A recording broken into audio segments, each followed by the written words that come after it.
যখন একটা মহিলার মাথা নিজের হাতে থাকবো কাটা একটা হাইডা দিতেছে মানুষ এটা দেখলে স্বাভাবিক স্টক করে বাবা জীবন ওর মাথা ডান হাতে রাস্তা বাড়ছে।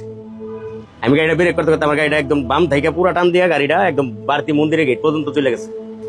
ওই জায়গায় গিয়ে অটো গাড়ি বের গেছে আমার ব্রেকে পাওয়া দিই। আমি লাভিবা চালাই, মোটামুটি আমার গাড়ির টান তেমনও না, প্রায় 80-85+। ওই জায়গায় একটা টার্নিং আছে বাড়তি মন্দিরের, ওই জায়গায় হালকা বৃষ্টি হলে রাস্তাটা প্রচুর তেলতেলা থাকে, ওই জায়গায় ব্রেক কম হয়। গাড়ি মোটামুটি 85 বাড়তি মন্দিরের আগে ওই জায়গায় গিয়ে গাড়িটা স্লো করো এই টাইমেই। আসলে এটা কি আধ্যাত্মিক কিছু না কি আমি জানি না, ভূত না কি আমি তাও বুঝতাম না। ওর মাথা ডান হাতে রাস্তা বাড়ছে। আমি গাড়িটা ব্রেক করতে করতে আমার গাড়িটা একদম বাম থেকে পুরা টান দিয়ে গাড়িটা একদম বাড়তি মন্দিরের গেট পর্যন্ত চলে গেছে। ওই জায়গায় গিয়ে অটো গাড়ি বের গেছে আমার ব্রেকে পাওয়া দিই, অটো বের গেছে।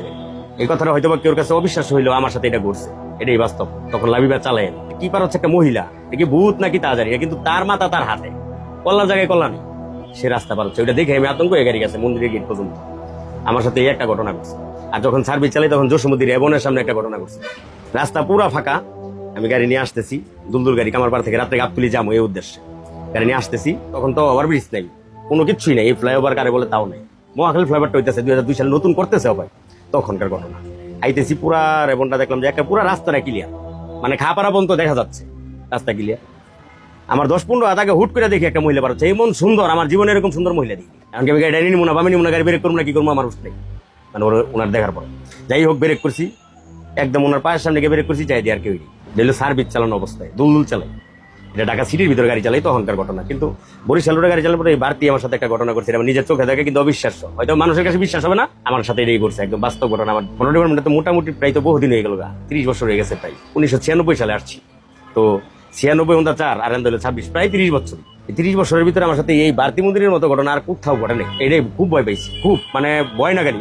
যখন একটা মহিলার মাথা নিজের হাতে থাকবো কাটা একটা হাইডা দিতেছে মানুষ, এটা দেখলে স্বাভাবিক স্টক করে বাবা জীবন। হ্যাঁ স্টেপটা ছিল, ওরা দেখে নেই বলে কিচ্ছু, যা দেখার আমি দেখছি। এই হলো আমার সাথে ঘটনা। কিন্তু এটা যদি মানুষটা শুনে বিশ্বাস করবে না যে এটা কি ধরনের কথা। আমরা এত বছর ধরে বরিশাল রোডে গাড়ি চালাই, হয়তো কেউ সাথে ঘটে না। যেমন আমার বাপে 35 বছর হানিফ চালাইছে, কোনোদিন রিক্সা মারার ঘটনা নাই। তো অনেক ড্রাইভার আছে না 40 বছর 45 বছর গাড়ি চালায়, তাদের সাথে একটা কিচ্ছুই ঘটে নাই। আবার 2 বছর ধরে গাড়ি চালায় ঠিকই 17 জন 18 জন খায় বলায়। তো এটা হলো কিছু কিছু আসলে কপালে দুর্গতি থাকলে যা হয়, সবার সাথে সব ঘটে না।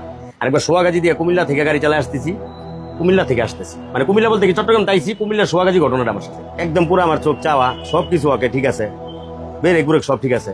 গাড়ি একটা ঘাড়ায় ডাফসিএফ গাড়ি, বিশাল লম্বা গাড়ি, প্রায় 18 চাকার গাড়ি, ডাফসিএফ দাঁড়ানো।